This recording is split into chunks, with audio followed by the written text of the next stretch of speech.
بسم اللہ الرحمن الرحیم۔ شروع اللہ کے نام سے جو بہت مہربان نہایت رحم والا ہے۔ سورہ حجرات میں اللہ تعالیٰ فرماتے ہیں، اے ایمان والو بہت بدگمانیوں سے بچو، یقین مانو کہ بعض بدگمانیاں گناہ ہوتی ہیں، اور نہ ہی کسی کے بھید راز ٹٹولا کرو، اور نہ ہی کسی کی غیبت کرا کرو، کیونکہ غیبت کرنا اپنے مردہ بھائی کا گوشت کھانے کے برابر ہے۔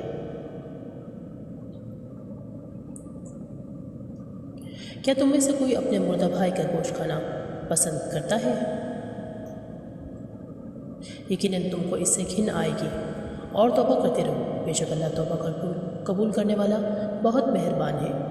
اللہ تعالیٰ سے دعا ہے کہ اللہ پاک ہم سب کو اعمال صالح کرنے کی توفیق عطا فرمائے۔ سبحانک اللہم و بحمدک، اشہد ان لا الہ الا انت، استغفرک و اتوب الیک۔